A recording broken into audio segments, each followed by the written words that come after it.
Keloverianeth. Night the sky turned against him. The most powerful man in the known world trembled. It was August 585 BC, and on a battlefield somewhere in Anatolia, two great armies stood locked, in fury shields raised, spears poised. War. Ka split in the air. Steel flashed, dust rose, blood soaked the earth.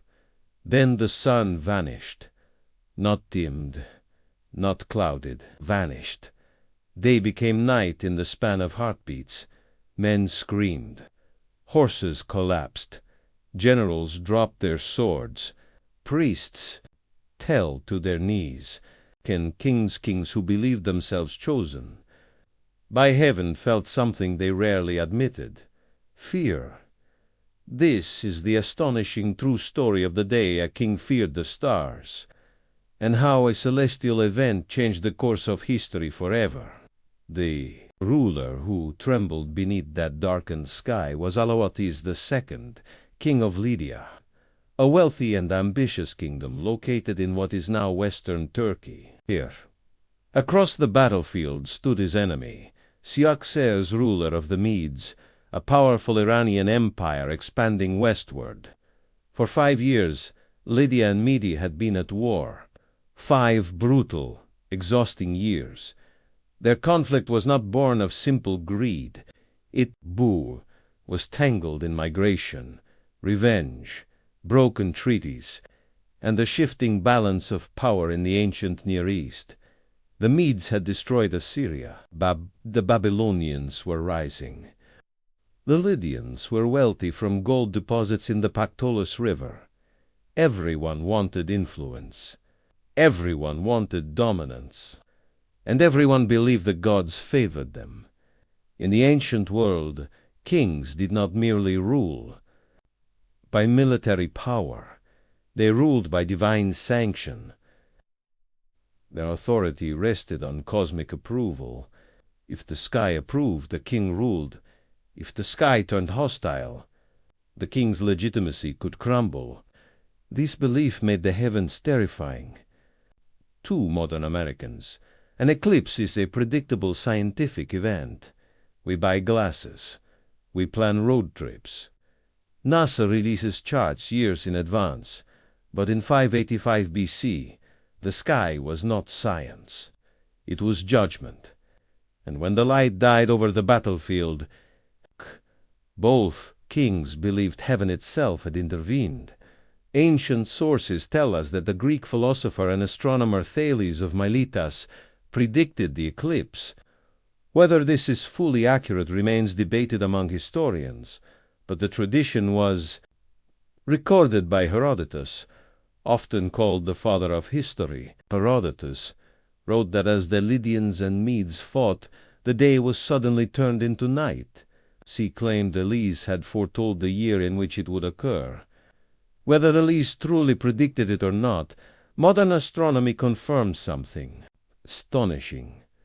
On May 28, 585 BC, a total solar eclipse passed directly over Anatolia. This is not legend. It is astronomy. NASA calculations, using celestial mechanics, confirmed that the total solar eclipse occurred precisely where Herodotus described the battle.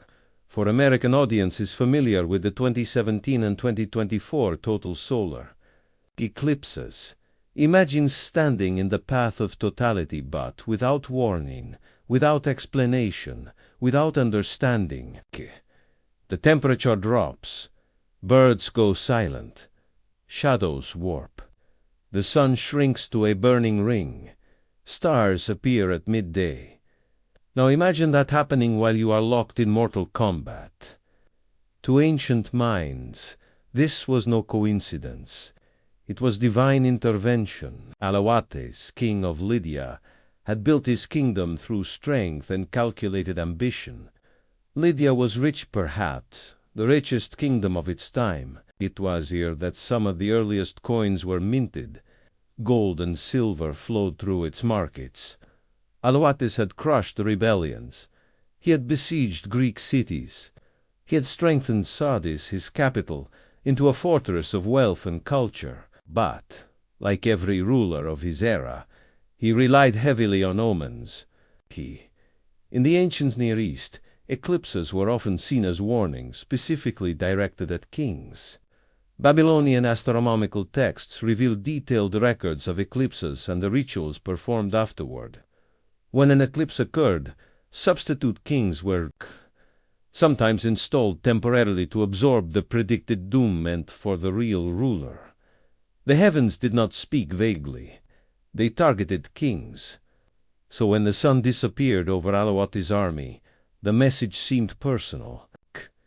Across the battlefield, Cyaxares of Media saw the same darkness. Cyaxares was no minor warlord. He had reorganized the Median military into structured divisions, spearmen, archers, cavalry. He had helped destroy the once mighty Assyrian Empire. He was a reformer and strategist.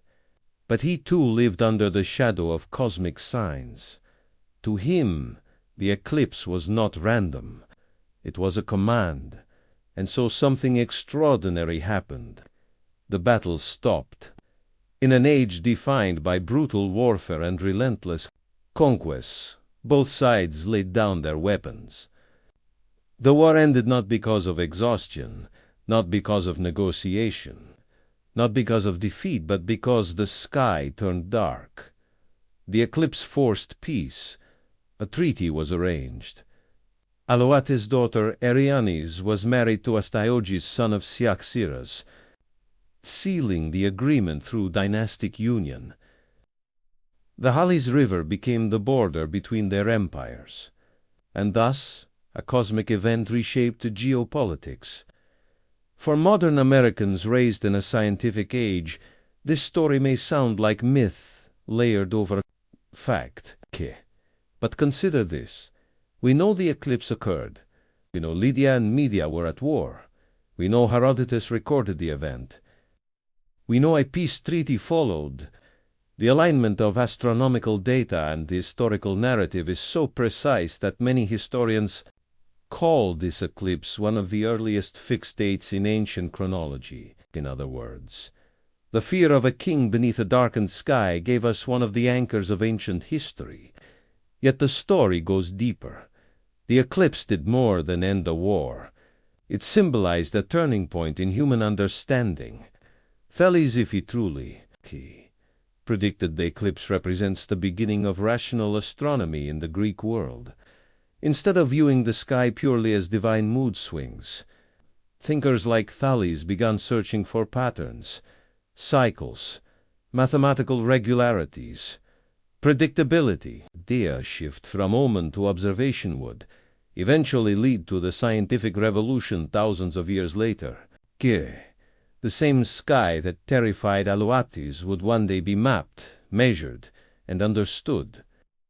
The same sun that vanished in fear would become an object of astrophysical study.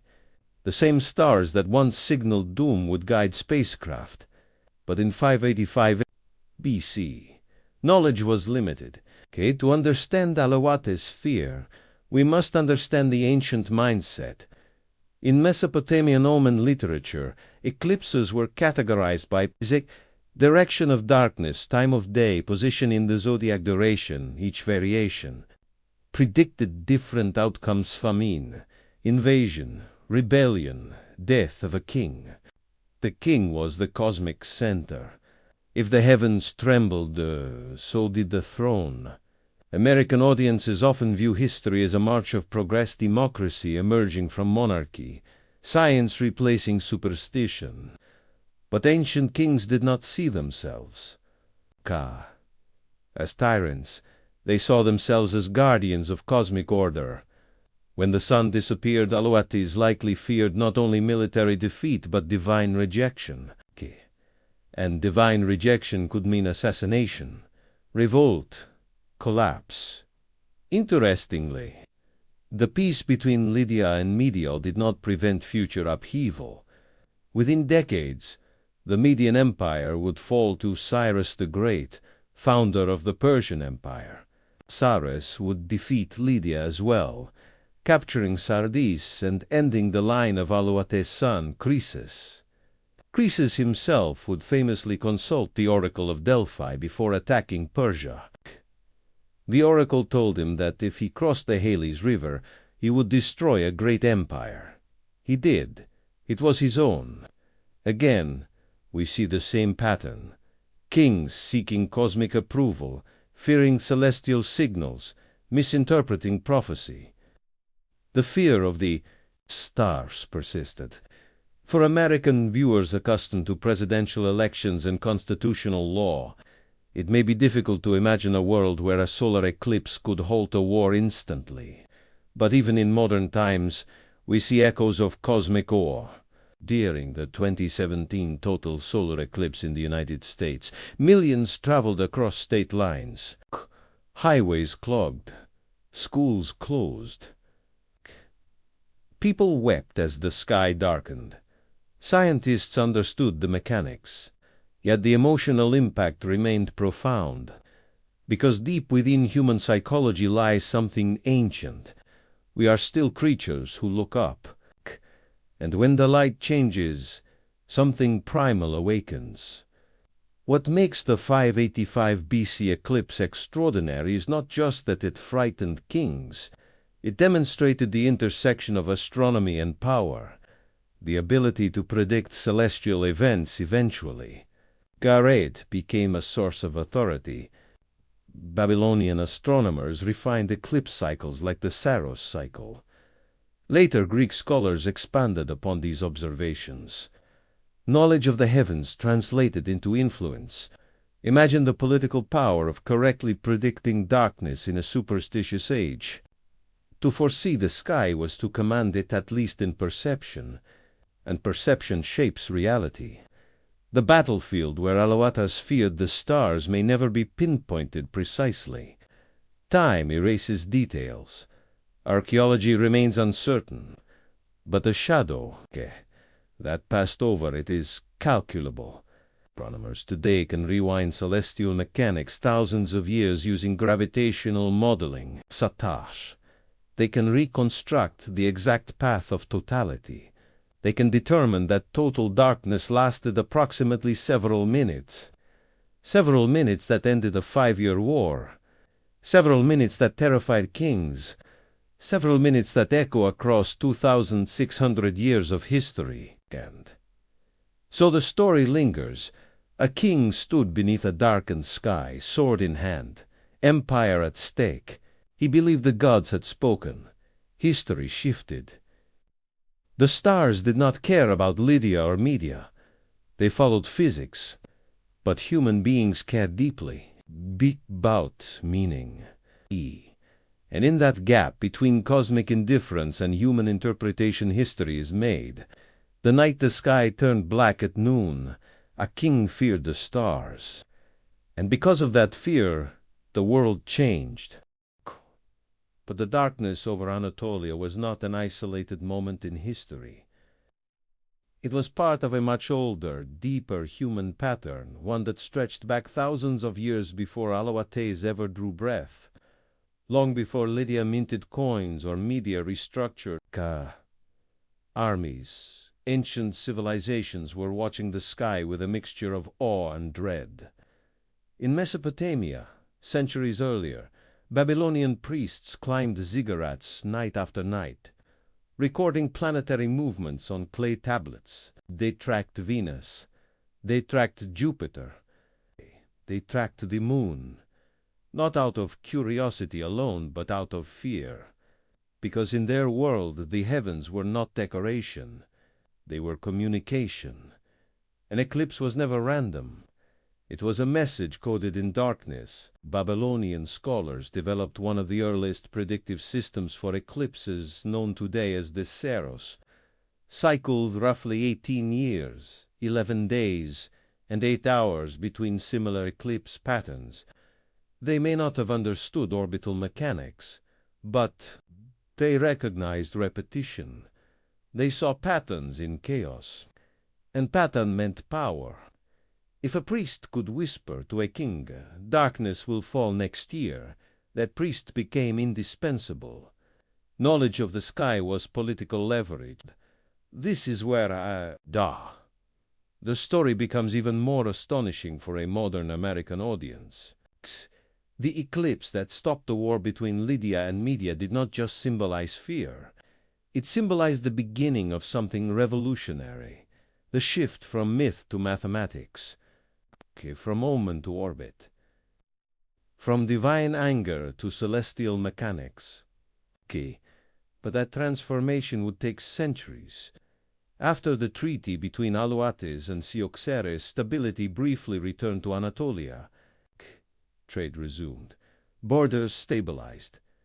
Diplomacy replaced bloodshed. Yet in Sardis, capital of Lydia, the memory of the eclipse lingered.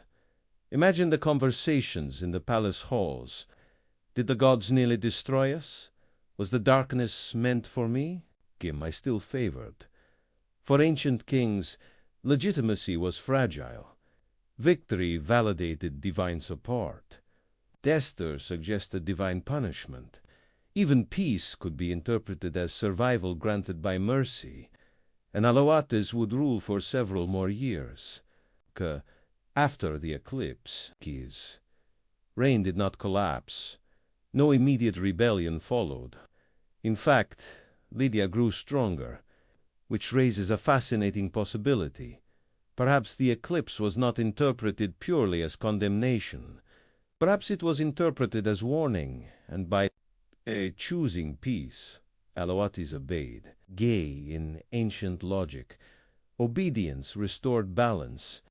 Meanwhile, across the Aegean world, Greek thinkers were beginning to ask dangerous questions. If the sky followed patterns, if eclipses could be anticipated, if celestial bodies moved with regularity, then perhaps the universe was governed by laws, not moods. Thales of Miletus, whether he truly predicted the eclipse or not, became a symbol of this intellectual awakening. Later philosophers credited him with seeking natural explanations rather than mythological ones.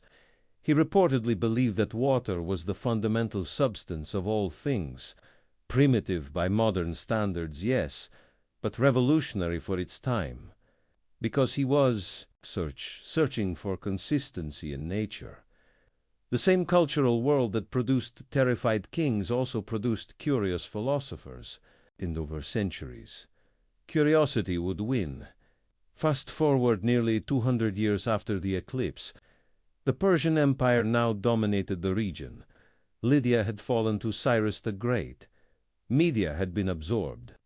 The geopolitical map was transformed. Yet, the memory of celestial omens persisted. Persian kings employed astrologers. Greek city-states consulted oracles. Roman emperors feared comets. When Julius Caesar was assassinated in 44 BC, a comet appeared shortly afterward. The Roman public interpreted that as his soul ascending to the heavens. Augustus used that interpretation to legitimize his rule. Again, the sky shaped politics. Again, rulers feared and exploited the stars. Now, pause and consider something astonishing for a modern audience. The same sun that darkened over Aloates' battlefield still shines today. The same moon that slid between Earth and Sun in 585 BC continues its orbit. The mechanics are unchanged. We can describe that alignment with precision. When the moon passes directly between Earth and the Sun, blocking sunlight and casting a shadow on Earth's surface, a total solar eclipse occurs. That alignment can be expressed through orbital relationships and gravitational mechanics described centuries later by Isaac Newton. Formulation of gravitational force is often written as F equals gm1 m2 r2f equals gm1 m2 ra. F gm1 m2 r2, that simple equation developed more than 2,000 years after Aloates feared the darkened sky, explains why the moon stays in orbit, why Earth circles the sun, and why eclipses can be predicted centuries in advance. The terror of kings eventually became the triumph of physics, but for Aloatis there was no equation, only darkness. American audiences today often pride themselves on living in a rational age. Satellites orbit overhead. Space telescopes capture distant galaxies. NASA calculates eclipse paths decades ahead of time. And yet, even in modern America, superstition cast, not vanished. Financial markets react emotionally to events. Politicians worry about symbolism. People still search for meaning in coincidence. The human instinct to interpret events as messages remains powerful. The difference is that today, science competes with superstition. In 585 BC, superstition had no rival. Consider the courage required to stop a war mid-battle. It is easy to imagine chaos when darkness fell. But order must have followed quickly enough for both armies to disengage. That suggests something remarkable. Both kings agreed instantly that the eclipse was divine intervention. There was no debate, no skepticism, no general shouting. It's just orbital mechanics. Consensus was immediate. Heaven had spoken. And in that shared belief, enemies became negotiators. Fear became diplomacy. The treaty between Lydia and Media demonstrates one of history's strangest truths. Sometimes fear prevents catastrophe. Had the battle continued, one side would likely have crushed the other. Power imbalances would shift violently. Bloodshed would escalate. Instead, the eclipse froze ambition. It interrupted ego. It humbled kings. And humility saved thousands of lives. But the irony grows deeper. The fear that stopped war also slowed scientific progress. If eclipses were divine warnings, there was little incentive to search for natural causes. Only when thinkers began challenging that assumption did astronomy advance. The road from Aloatis terror to modern astrophysics passed through centuries of debate, skepticism, and intellectual rebellion. From Thales to Aristotle, from Hipparchus to Ptolemy, from Copernicus to Galileo, from Newton to Einstein. Each step reduced fear. Each equation replaced omen. Each telescope diminished superstition. And yet the emotional impact of totality remains unchanged. When Americans witnessed the 2017 total solar eclipse stretching from Oregon to South Carolina, many described it as spiritual. Even with full scientific understanding, people cried. They felt small. They felt humbled. They felt awe. That emotional response connects modern viewers directly to Aloatis, because awe is timeless. The difference is interpretation. Aloatis saw judgment. Modern viewers see orbital alignment. But the feeling, that sudden awareness of cosmic scale, is identical. Imagine standing on that ancient battlefield again. The noise of war fades. Shadows lengthen unnaturally. The sun thins into a crescent bird retreat. Wind cools. A ring of fire hangs overhead. Stars emerge. For several minutes, the universe feels enormous and indifferent. Then the light returns, and everything has changed.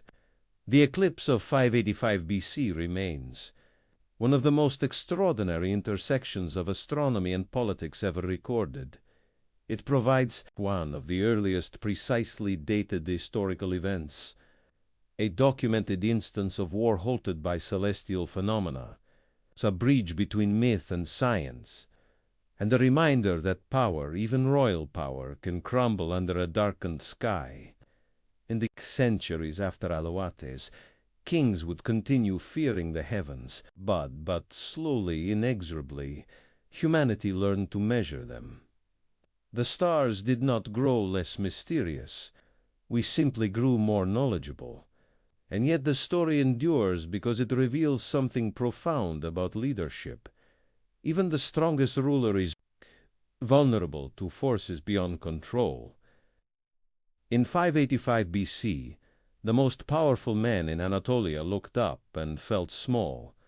The battlefield did not decide their fate. The sky did. And for a brief, unforgettable moment in history, fear of the stars created peace on earth. But the story does not end with peace, because fear leaves shadows long after light returns. In Sardis, the capital of Lydia, priests would have debated the meaning of the eclipse for years. Was it a warning avoided, a punishment delayed, a divine test passed? Kings in the ancient world did not simply move on from omens. They memorialized them. They interpreted them. They built rituals around them. And although no surviving inscription from Aluatis directly references the eclipse, the psychological impact must have been immense. For a ruler who had commanded armies and crushed enemies, the sudden erasure of the sun would have been a reminder of something terrifyingly clear. There are powers no king can command. To understand how deeply this event mattered, imagine if something similar happened during a modern conflict. Imagine two nuclear-armed nations on the brink of war, missiles armed, troops mobilized, tensions peaking. Then, without warning, the sky darkens unnaturally. Communications flicker. Day turns to twilight. Satellites confirm a total eclipse, but the timing is shocking. Would leaders pause? Would citizens panic? Would markets crash? Even in a scientific age, symbolism shapes decisions. In 585 BC, symbolism was reality. The eclipse did not just interrupt a battle. It rewrote destiny. The border established after the eclipse, the Halys River, now known as the Kazelamak, became a line dividing two great powers. That river would matter again in the future, because when Croesus, son of Aluatis, later crossed it to attack Persia, he believed he had divine approval. The oracle at Delphi famously told him, "If you cross the Halys, you will destroy a great empire." He misinterpreted the prophecy. He destroyed his own. Again and again, we see rulers trying to decode the heavens, trying to outsmart fate, trying to control the uncontrollable. And again, the sky humbles them. For American audiences raised on stories of manifest destiny, presidential elections, and constitutional checks and balances, the idea that celestial events could influence geopolitics may sound archaic. But even the United States has moments shaped by the sky. In 1910, Halley's Comet passed close to Earth. Newspapers warned of toxic gases in its tail. Some Americans bought comet pills. Others sealed windows in fear. In 1833, a massive meteor shower, the Leonids, lit up the night sky so intensely that many believed Judgment Day had arrived. It influenced religious revivals across the country. Even today, conspiracy theories flare during eclipses. Fear of the sky is ancient but not extinct. What makes the eclipse of 585 BC so extraordinary is not merely that it frightened kings. It is that modern science confirms it. Astronomers can reconstruct that alignment using orbital mechanics. The Moon orbits Earth approximately every 27.3 days. Earth orbits the Sun once per year. But because the Moon's orbit is tilted slightly relative to Earth's orbit around the Sun, eclipses do not happen every month. They occur only when alignments match precisely at the nodes where orbital planes intersect.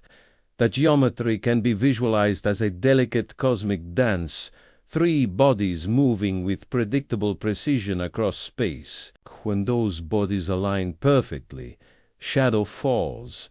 For Aloates it was divine wrath. For us it is celestial geometry. But the event itself is identical. The universe did not change. Human understanding did. And yet, even with understanding, awe remains. Astronauts who have seen Earth from orbit often describe something called the overview effect, a profound cognitive shift when viewing our planet suspended in darkness. Borders vanish. Conflicts seem trivial. Human divisions feel fragile. Imagine if Aloates, standing on that battlefield, experienced a primitive version of the same revelation. Perhaps the eclipse forced perspective. Perhaps the darkness reminded both kings that their rivalry was small compared to the vast machinery of the cosmos. Perhaps the sky did not speak in anger, but in scale. History rarely gives us moments where astronomy and politics intersect so dramatically. But when they do, the consequences echo. The eclipse of 585 BC is one of the earliest examples of a natural phenomena influencing diplomatic decision-making. It is a moment when science, fear, psychology, and power collided. It is one of the few ancient events that can be dated precisely, not by inscription, not by artifact, but by the movement of celestial bodies. The sky became a timestamp. And consider this. If that eclipse had occurred 1 year earlier, or 1 year later, perhaps no battle would have been underway. Perhaps it would have passed unnoticed by history. Perhaps Lydia would have conquered Media, or Media would have crashed. Lydia, the rise of Persia, might have unfolded differently. The balance of power in the Near East might have shifted. Greek city-states might have faced a different geopolitical reality. And eventually, even the trajectory of Western civilization might have altered. One celestial alignment, one moment of darkness, one decision to stop fighting. History is often shaped by human ambition, but sometimes it is shaped by shadow. In classrooms across America today, students learn about eclipses through physics. They calculate trajectories. They measure distances. They model orbital paths. But few pause to consider that once, long ago, an eclipse decided whether thousands lived or died. Few pause to imagine a king lowering his sword because the sun disappeared. Few pause to recognize that for most of human history, the sky was not a backdrop. It was authority. There is something deeply humbling about this story. It reminds us that power is temporary. Empires rise and fall. Borders shift. Armies march and vanish. But the moon continues its orbit. The sun continues to shine. The same celestial mechanics that frightened Aloates will operate long after modern nations fade. The cosmos is patient. Human politics is fleeting. And yet, perhaps that is the most powerful lesson of all. The eclipse did not bring destruction. It brought peace. Fear, in that moment, saved lives. Two enemies looked up at the same sky and interpreted the same sign. They agreed to stop. In a world often divided by belief, they were united by awe. Centuries later, historians would debate whether Thales truly predicted the eclipse. Scientists would model its path. Philosophers would argue about fate and free will. But the soldiers on that battlefield did not care about prediction. They cared about survival. And when darkness fell, survival meant laying down arms. Imagine the silence after the sun returned. The battlefield quiet, men staring at one another, across the river, not as enemies, but as witnesses. They had seen something larger than war, and in that shared experience, hostility dissolved. Not permanently, history would bring more conflict, but long enough to change a chapter of civilization. The story of the king who feared the stars is not merely about superstition. It is about vulnerability. It is about the limits of authority. It is about the moment when human pride confronts cosmic scale. Aloates ruled a kingdom rich in gold, defended by armies, guided by priests. Yet none of that mattered when the sky went dark. For a few minutes, he was not a king. He was a human being beneath a universe he could not command. And that realization altered history. Today, when Americans gather with eclipse glasses and smartphones, when scientists broadcast live streams from NASA control rooms, when children gasp at the sight of a blackened sun surrounded by a ring of fire, they are participating in the same ancient experience. They are looking up. The difference is interpretation, but the awe is identical. The feeling in the chest, the hush in the crowd, the sudden awareness of scale. That feeling connects us directly to a battlefield in 585 BC, to a king who lowered his sword, to an empire that chose peace, to a moment when the stars inspired fear and fear reshaped the world. Perhaps that is the most astonishing truth of all. The heavens did not change that day. Human history did. But there is an even deeper layer to this story, one that stretches far beyond Anatolia, beyond Lydia and the Media, beyond even the ancient world. Because the eclipse of 585 BC represents one of the first recorded moments when human civilization collided directly with the predictable machinery of the cosmos. The kings did not know it. The soldiers did not know it. But that shadow sweeping across the battlefield was not chaos. It was precision. The moon's shadow on Earth moves at thousands of miles per hour, tracing a narrow path across continents. Only those standing inside that path experience total darkness. Just outside it, the sun remains partially visible. Think about how extraordinary that is.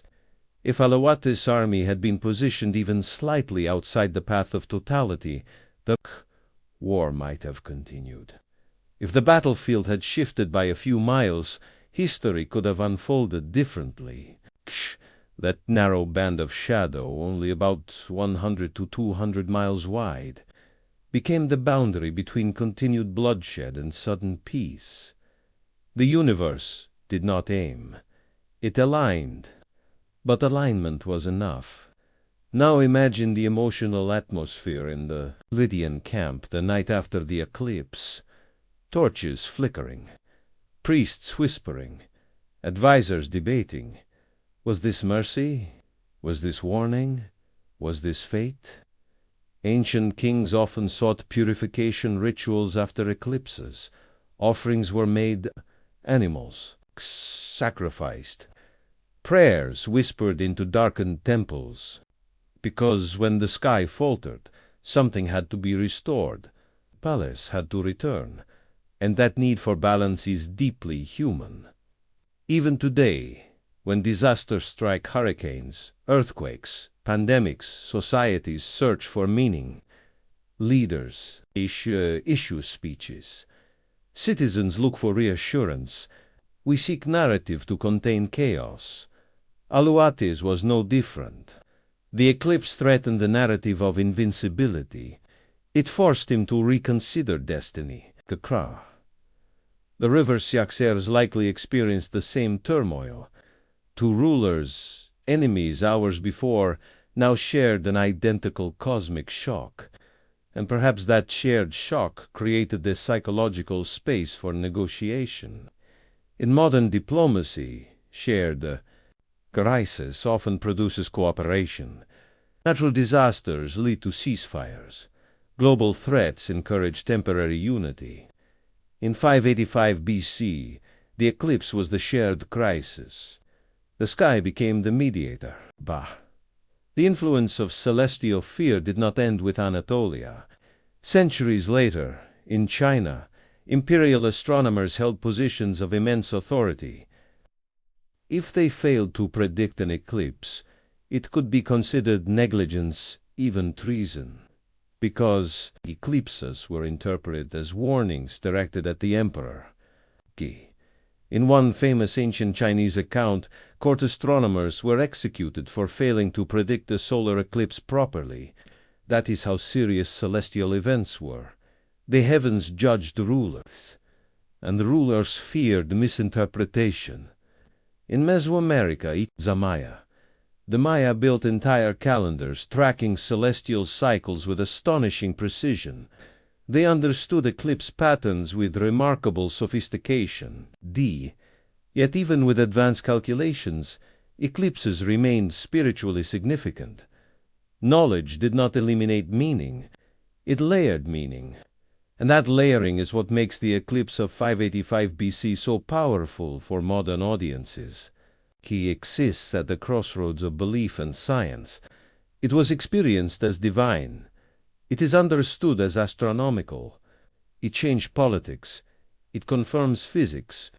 Few historical events bridge so many domains. And here is something that should send chills down the spine of any American viewer who thinks history is linear and predictable. The eclipse that ended that war is one of the anchors historians use to date other ancient events. Because eclipses can be calculated backward with precision, the date, May 28, 585 BC, serves as a fixed point in ancient chronology. Remove that eclipse, and our dating of certain ancient events becomes far less certain. In other words, the fear of a king beneath a darkened sky helps modern scholars construct timelines of early civilization. The cosmos became a clock, and the battlefield became a time stump. There is also a haunting philosophical dimension to this story. Consider how differently the event would have unfolded if Aloatest had lived in the 21st century. Imagine a modern leader watching a live feed from NASA explaining the eclipse hours before it occurred. No panic, no divine terror, just scheduled darkness. Would the war have stopped? Would diplomacy have emerged? Or would the battle have continued uninterrupted? In that sense. Ignorance saved lives. Lack of understanding forced humility. Sometimes certainty fuels aggression. Sometimes uncertainty inspires caution. The ancient world, full of uncertainty, may have been more open to cosmic humility. Yet science did not eliminate humility. It redefined it. When Edwin Hubble discovered that the universe was expanding, humanity realized it was not at the center of creation. When astronauts photographed Earth from space, humanity saw its fragility. When astrophysicists calculated the age of the universe, at approximately 13.8 billion years, human history shrank to a blink. Science did not make us larger, it made us smaller. And perhaps that is the ultimate connection between Aloates and modern America. Both confronted scale. Both felt small. The difference is explanation. On that battlefield in 585 BC, soldiers must have believed the world itself was ending. Animals behaved strangely during totality. Birds roost, insects quiet, temperatures drop noticeably. Sky darkens in a way that feels unnatural. Without knowledge of orbital mechanics, such changes would have felt apocalyptic.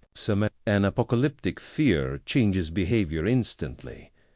No general could rally troops under a blackened sun interpreted as divine wrath.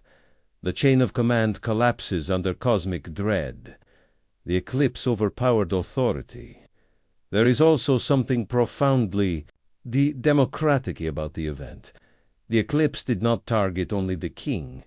It fell equally on soldier and servant, on priest and peasant, on victor and victim. For those few minutes, hierarchy dissolved under shadow. Everyone looked up. Everyone felt awe. Everyone was subject to the same darkness. And in that shared vulnerability, Violence lost its urgency. For modern American audiences, especially in a nation defined by powerful institutions, this story offers a reminder. No leader, no government, no empire controls the sky. Technology may allow prediction. It does not grant command. Satellites orbit because gravity dictates it. Eclipses occur because alignment demands it. Human power exists within boundaries set by physics, and those boundaries are unbreakable. The eclipse of 585 BC remains one of history's most poetic paradoxes. It terrified rulers, yet produced peace. It was misunderstood, yet perfectly predictable. It symbolized divine judgment, yet followed natural law. It interrupted war, yet strengthened chronology. It humbled kings, yet empowered future scientists. Few events capture the tension between fear and knowledge so completely. Imagine the old King Aloates years later, perhaps standing on the walls of Sardis at sunset. Did he remember that day? Did he feel gratitude for survival? Did he wonder, whether the gods had truly intervened? Or did he quietly suspect that something deeper governed the heavens? We cannot know his private thoughts, but we know this. He lived in a world transitioning slowly from myth to measurement. He stood at the edge of an intellectual awakening he could not yet see. The same sky that frightened him would eventually inspire telescopes, equations, space travel, and lunar landings. The same moon that cast terror would one day bear human footprints. In 1969, when American astronauts stepped onto the lunar surface, they were walking on the very object that once darkened Aloates' sun. Think about that. The source of ancient fear became the destination of modern exploration.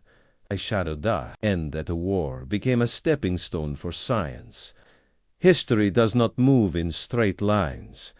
It spirals, from fear to curiosity, from superstition to calculation, from darkness to understanding.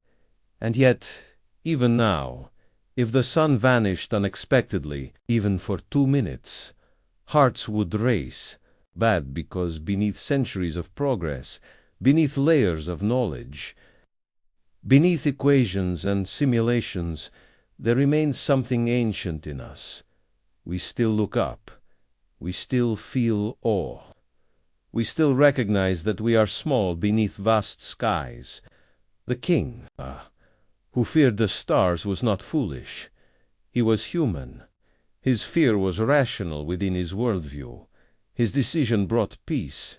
His moment of vulnerability changed history. And his story reminds us that sometimes the most powerful force on earth is not ambition or conquest, but perspective. A shadow crossed the battlefield. A king lowered his sword. And for a brief moment, humanity remembered its place in the universe. And perhaps the most unsettling realization of all is this. The eclipse did not care. It was not sent. It was not aimed. It was not a message. It was alignment, cold, silent, indifferent alignment. The moon moved according to gravity. The earth rotated according to inertia.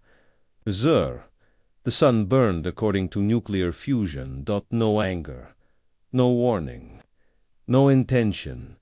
And yet that indifferent event shaped human destiny. That is the paradox at the heart of this story.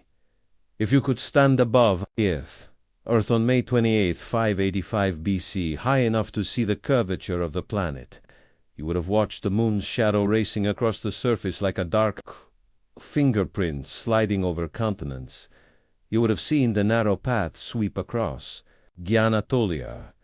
You would have known with absolute certainty that in a few minutes the sun would return.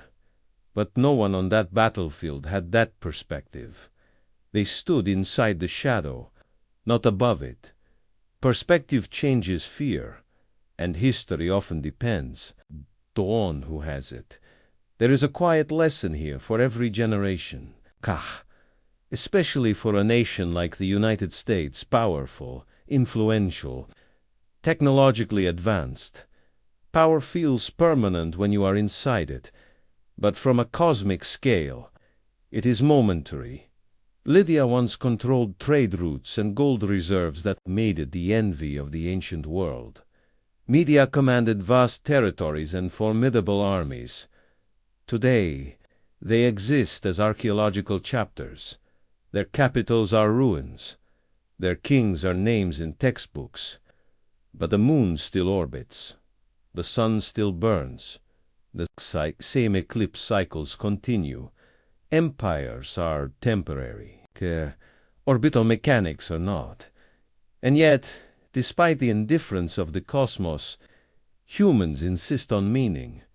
That is our gift and our burden. The soldiers on that battlefield did not know about gravitational constants or orbital inclination.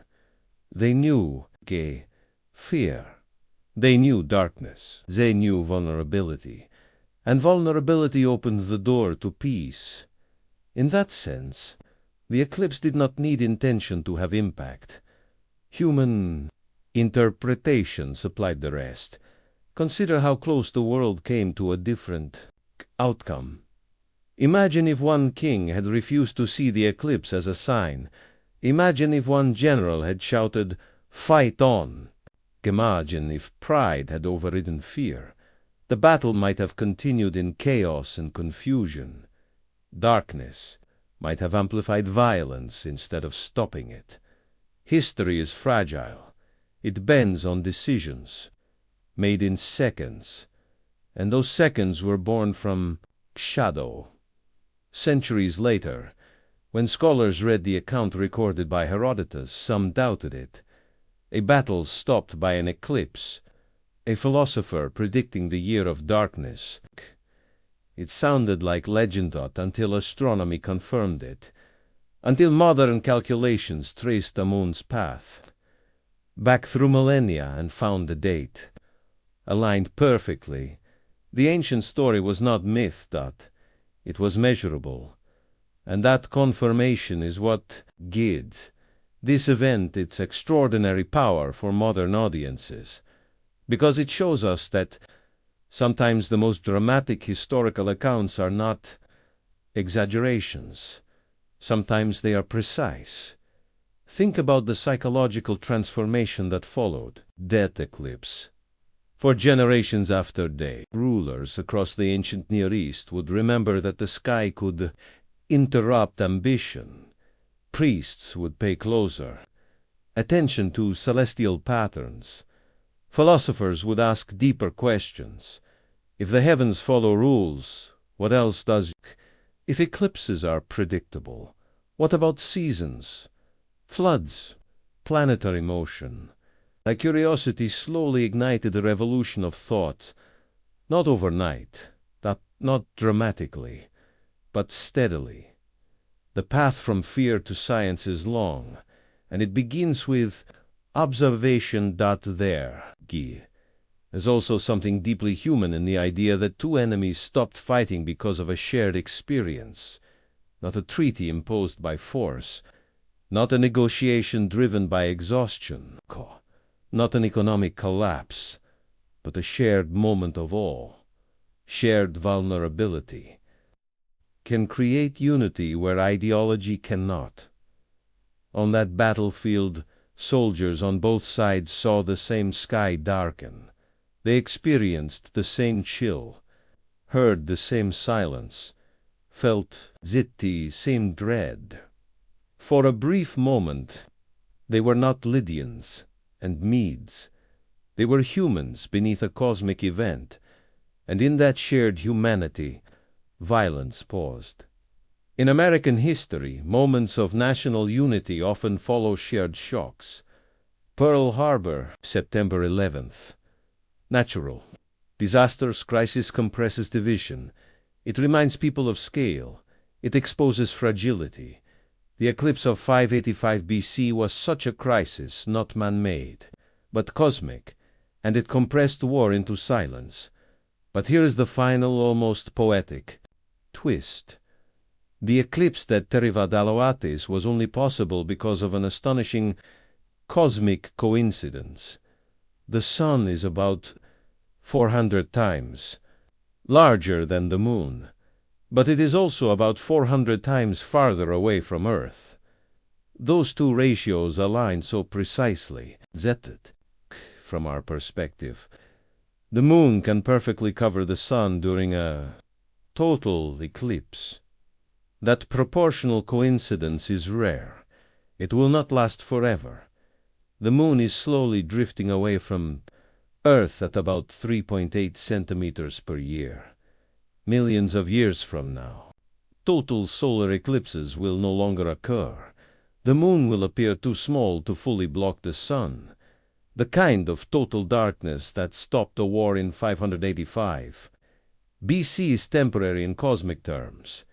Human history experienced total eclipses during a narrow window of astronomical time. A cosmic coincidence allowed shadow to fall perfectly, and in one of those fleeting alignments his story pivoted. A king feared the stars, but the stars were never his enemy. They were teachers. They taught humility. They taught scale. They taught that power has limits, and they forced two rivals to reconsider violence today. When Americans gather beneath a path of totality, cameras ready, children excited, scientists explain they are participating in a tradition older than written history. They are standing in shadow, but unlike Aloratis, they know the light will return. They know why it happens. They know when it will end. Knowledge has replaced terra, but not all. Never all. If you close your eyes and imagine that battlefield one last time, you can almost feel the dust in the air. Here's a distant clash of metal. Smell the tension of impending slaughter.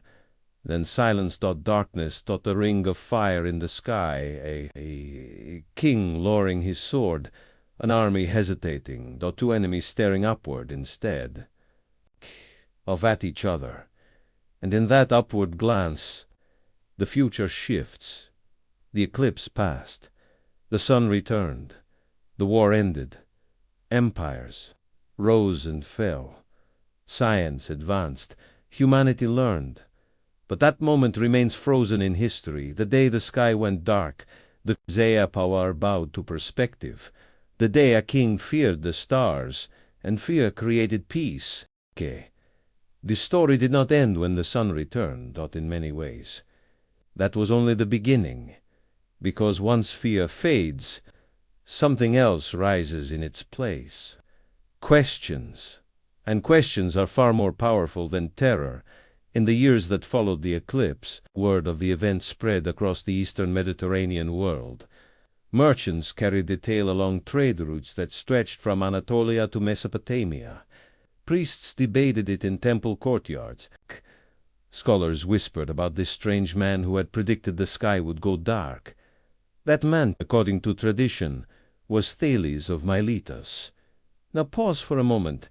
Imagine living in a world where lightning is a god's weapon, earthquakes are divine, anger, and comets signal death, and then hearing that a human being predicted the disappearance of the sun. Not prayed for it, not interpreted it afterward, predicted it. For Americans, today raised in a culture of scientific forecasting, hurricane models, stock projections, weather apps, prediction feels normal. In 585 BC, prediction was revolutionary. It suggested the universe followed rules, and if it followed rules, it could be understood. Thales did not possess modern physics, did not know about gravitational constants or orbital eccentricity, but he likely had access to Babylonian eclipse records, generations of careful sky observations. Civilizations in Mesopotamia had been recording celestial patterns for centuries. They recognized cycles, particularly the Saros cycle, a roughly 18-year period after which eclipses repeat under similar conditions. Thales may not have calculated the exact path of totality, but he may have recognized a window, a possibility, a pattern.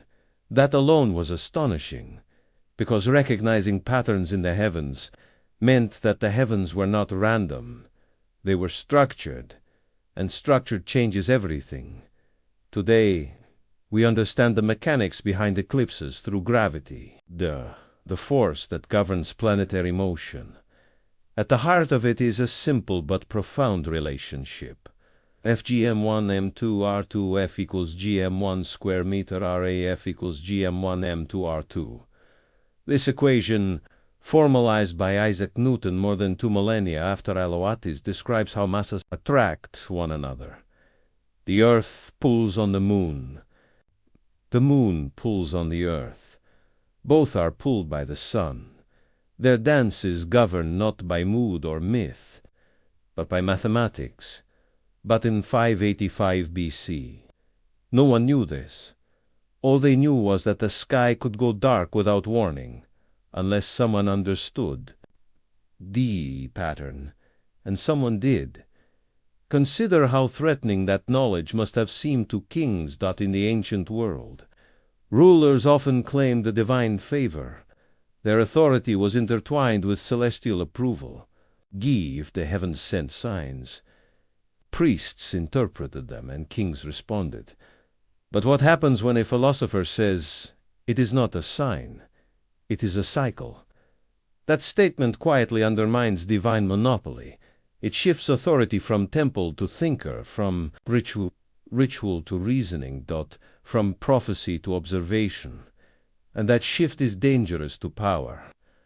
Structures built on mystery. King Aloates, ruler of Lydia, could command armies. He could mint gold coins among the first standardized coins in history. He could tax, trade, and fortify cities, but he could not command the sun on the battlefield. When darkness fell, his power evaporated. In that moment, he was as powerless as the lowest soldier. That leveling effect is one of the most psychologically powerful aspects of natural phenomena. Nature does not respect hierarchy. A solar eclipse does not spare kings. A hurricane does not avoid mansions. An earthquake does not discriminate between palace and hut. For American audiences, this resonates deeply. Think of Hurricane Katrina. Think of the California wildfires. Think of the 2017 total solar eclipse that swept coast to coast on those moments. Status dissolves. Everyone looks upward. Everyone waits. Everyone feels small, and feeling small can be transformative.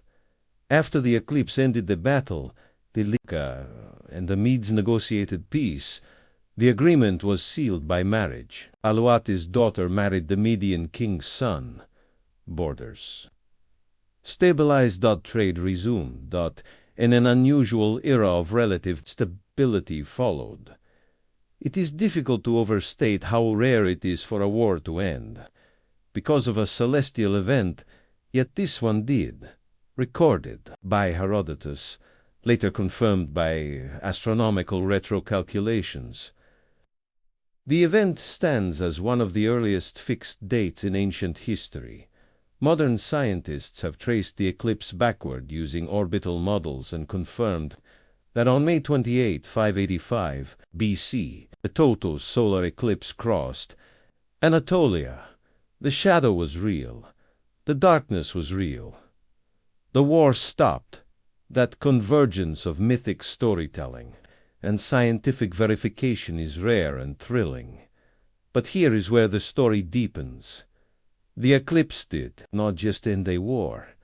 It marked a turning point in how humanity related to the cosmos before this era. Celestial events were primarily interpreted through mythology. After this era, in the Greek world especially, thinkers began seeking natural explanations. Thales proposed that earthquakes might result from natural causes. His intellectual descendants, Anaximander, searched for fundamental principles behind reality. Centuries later, this lineage would influence Aristotle, and far later still, it would echo in the scientific revolution. The path from eclipse to enlightenment is long but traceable. Let's zoom forward. In 1633, Galileo Galilei stood before the Inquisition, accused of heresy for supporting heliocentrism, the idea that Earth orbits the Sun, the idea that the heavens operate according to consistent physical laws, the same philosophical current that began when someone dared to predict an eclipse, the same current that whispered, "The sky is not divine whim, it is structured." Galileo faced punishment. Thales faced skepticism. Newton faced controversy. But each built upon the same foundation. The cosmos is knowable, and knowledge erodes fear. And yet, fear never disappears completely. Even today, during total eclipses, hear gasps ripple through crowds. Birds fall silent. Temperature drops. Shadows sharpen unnaturally. A primal part of the human brain reacts. Some evolutionary echo whispers, "Something is wrong." That reaction connects us to the soldiers of 585. BC.2, the king who lowered his sword. The arm that paused. Technology has changed. Understanding has expanded, but our nervous systems are ancient. We still feel awe. We still feel small. And maybe that is necessary, because without awe, curiosity fades. Without humility, arrogance grows. Without perspective, power corrupts. The eclipse that ended a war also reminds us of another truth. History is not only shaped by human ambition, it is shaped by environment. Climate shifts collapse civilizations. Volcanic eruptions trigger famines. Pandemics redraw political maps. The natural world is not background. Scenery, it is an active participant in human affairs. And on May 28, 585 BC, it intervened dramatically. Imagine explaining to King Aloates that the moon is slowly drifting away from Earth at about 3.8 centimeters per year, that millions of years from now, total solar eclipses will cease, that the perfect apparent size match between sun and moon is temporary. He would not comprehend the scale. And honestly, neither do we, not emotionally. We can understand it intellectually, but emotionally. Millions of years is beyond us, just as centuries were beyond him. Each generation lives inside its own horizon of imagination. For Aloates, the horizon was dynastic survival. For Americans today, it may be geopolitical competition, technological dominance, climate change, but above all of it, orbital mechanics continues. Quietly, indifferent, precise, unstoppable. There is one final layer to this story that often goes unnoticed. The eclipse did not force peace, it created a pause. Humans chose peace. That distinction matters. The sky created conditions. Leaders made decisions. Fear opened the door. Wisdom walked through it. If Aloates had chosen differently, history would read differently. Natural events create opportunities. Human agency determines outcomes. When Americans gather for modern eclipses wearing protective glasses, live streaming totality, cheering as the corona flares, they participate in a tradition older than recorded time. But unlike the ancient king, they stand not in ignorance but in understanding. They know the duration of totality down to the second. They know the path of the shadow down to the mile. They know why it happens. And yet, When darkness falls, they still whisper. Because knowledge does not eliminate wonder, it refines it. The day the king feared the stars was not just about fear. It was about transition, from myth to measurement, from terror to theory, from omen to orbit. On a battlefield in Anatolia, shadow briefly conquered sunlight, but in the centuries that followed, understanding conquered shadow. And that may be the most astonishing part of all. A moment of darkness, helped ignite a civilization's pursuit of light. The king feared the stars, but humanity learned to read them. The story did not end when the sun returned, in many ways. That was only the beginning, because once fear fades, something else rises in its place. Questions. And questions are far more powerful than terror. In the years that followed the eclipse, word of the event spread across the eastern Mediterranean world. Merchants carried the tale along trade routes that stretched from Anatolia to Mesopotamia. Priests debated it in temple courtyards. Scholars whispered about the strange man who had predicted the sky would go dark. That man, according to tradition, was Thales of Miletus. Now pause for a moment. Imagine living in a world where lightning is a god's weapon, earthquakes are divine, anger, and comets signal death, and then hearing that a human being predicted the disappearance of the sun, not prayed for it, not interpreted it afterward, predicted it, for Americans. Today, raised in a culture of scientific forecasting, hurricane models, stock projections, weather apps, prediction feels normal. In 585 BC, prediction was revolutionary. It suggested the universe followed rules, and if it followed rules, it could be understood. Thales did not possess modern physics. He did not know about gravitational constants or orbital eccentricity. But he likely had access to Babylonian eclipse records, generations of careful sky observations. Civilizations in Mesopotamia had been recording celestial patterns for centuries.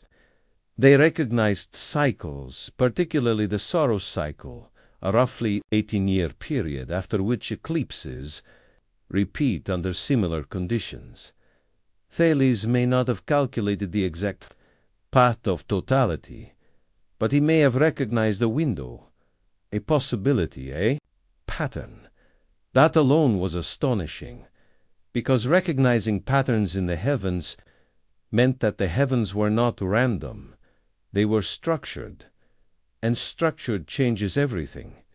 Today, we understand the mechanics behind eclipses through gravity, the force that governs planetary motion. At the heart of it is a simple but profound relationship. FGM1M2R2F equals GM1 square meter, RAF equals GM1M2R2, this equation, formalized by Isaac Newton more than 2 millennia after Aloatis, describes how much attract one another. The Earth pulls on the moon pulls on the Earth. Both are pulled by the sun. Their dance is governed not by mood or myth, but by mathematics. But in 585 BC, no one knew this. All they knew was that the sky could go dark without warning, unless someone understood the pattern, and someone did. Consider how threatening that knowledge must have seemed to kings. In the ancient world, rulers often claimed divine favor. Their authority was intertwined with celestial approval. If the heavens sent signs, priests interpreted them and kings responded. But what happens when a philosopher says, "It is not a sign, it is a cycle"? That statement quietly undermines divine monopoly. It shifts authority from temple to thinker, from ritual to reasoning, from prophecy to observation. And that shift is dangerous to power. Structures built on mystery. King Aloates, ruler of Lydia, could command armies. He could mint gold coins, among the first standardized coins in history. He could tuck stray and fortify cities, but he could not command the sun on the battlefield. When darkness fell, his power evaporated in that moment. He was as powerless as the lowest soldier. That leveling effect is one of the most psychologically powerful aspects of natural phenomena. Nature does not respect hierarchy that a solar eclipse does not spare kings. A hurricane does not avoid mansions. An earthquake does not discriminate between palace and hut. For American audiences, this resonates deeply. Don't think of Hurricane Katrina. Think of the California wildfires. Think of the 2017 total solar eclipse that swept coast to coast out in those moments. Status dissolves. Everyone looks upward. Everyone waits. Everyone feels small.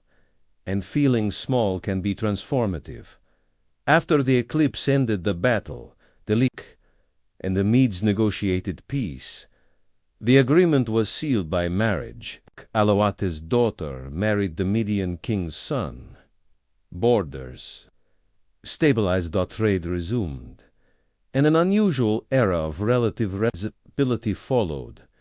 It is difficult to overstate how rare it is for a war to end because of a celestial event, yet this one did. Recorded by Herodotus, later confirmed by astronomical retrocalculations, the event stands as one of the earliest fixed dates in ancient history. Modern scientists have traced the eclipse backward using orbital models and confirmed that on May 28, 585 BC, the Taurus solar eclipse crossed Anatolia. The shadow was real. The darkness was real. The war stopped. That convergence of mythic storytelling and scientific verification is rare and thrilling. But here is where the story deepens. The eclipse did not just end the war. It marked a turning point in how humanity related to the cosmos. Before this era, the celestial events were primarily interpreted through mythology. After this era, in the Greek world especially, thinkers began seeking natural explanations. Thales proposed that earthquakes might result from natural causes. His intellectual descendants, Anaximander, Anaximenes, searched for fundamental principles behind reality. Centuries later, this lineage would influence Aristotle, and far later still, it would echo in the scientific revolution. The path from eclipse to enlightenment is long but traceable. Let's zoom forward in 1633. Galileo stood before the Inquisition, accused of heresy for supporting heliocentrism, the idea that Earth orbits the sun, the idea that the heavens operate according to consistent physical laws, the same philosophical current that began when someone dared to predict an eclipse, the same current that whispered, "The sky is not divine whim, it is structured." Galileo faced punishment. Thales faced skepticism. Newton faced controversy. But each built upon the same foundation. The cosmos is Cain, OOOABL, and knowledge erodes fear. And yet, fear never disappears completely. Even today, during total eclipses, you can hear gasps ripple through crowds. Birds fall silent. Temperature drops. Shadows sharpen unnaturally. A primal part of the human brain reacts. Some evolutionary echo whispers, something is wrong. That reaction connects us to the soldiers of 585 BC. The king who lowered his sword. The army that paused. Technology has changed. Understanding has expanded. But our nervous systems are ancient. We still feel awe. We still feel small. And maybe that is necessary, because without awe, curiosity fades. Without humility, arrogance grows. Without perspective, power corrupts. The eclipse that ended a war also reminds us of another truth. History is not only shaped by human ambition, it is shaped by environment. Climate shifts collapse civilizations. Volcanic eruptions trigger famines. Pandemics redraw political maps. The natural world is not background. Scenery, it is an active participant in human affairs, and on May 28, 585 BC, it intervened dramatically. Imagine explaining to King Alawatas that the moon is slowly drifting away from Earth at about 3.8 centimeters per year, that millions of years from now, total solar eclipses will cease, that the perfect apparent size match between sun and moon is temporary. He would not comprehend the scale. And honestly, neither do we, not emotionally. We can understand it intellectually, but emotionally. Millions of years is beyond us, just as centuries were beyond him. Each generation lives inside its own horizon of imagination. For Alawatis, the horizon was dynastic survival. For Americans today, it may be geopolitical competition, technological dominance, climate change. But above all of it, orbital mechanics continues. Quietly, indifferent, precise, unstoppable. There is one final layer to this story that often goes unnoticed. The eclipse did not force peace. It created a pause. Humans chose peace. That distinction matters. The sky created conditions. Leaders made decisions. Fear opened the door. Wisdom walked through it. If Alawatis had chosen differently, history would read differently. Natural events create opportunities. Human agency determines outcomes. When Americans gather for modern eclipses, wearing protective glasses, live stream in totality, cheering as the corona flares, they participate in a tradition older than recorded time. But unlike the ancient king, they stand not in ignorance but in understanding. They know the duration of totality down to the second. They know the path of the shadow down to the mile. They know why it happens. And yet, when darkness falls, they still whisper.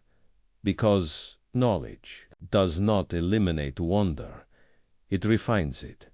The day the king feared the stars was not just about fear. It was about transition, that from myth to measurement, from terror to theory, from omen to orbit. On a battlefield in Anatolia, shadow briefly conquered sunlight, but in the centuries that followed, understanding conquered shadow, and that may be the most astonishing part of all. A moment of darkness helped ignite a civilization's pursuit of light. The king feared the stars, but humanity learned to read them.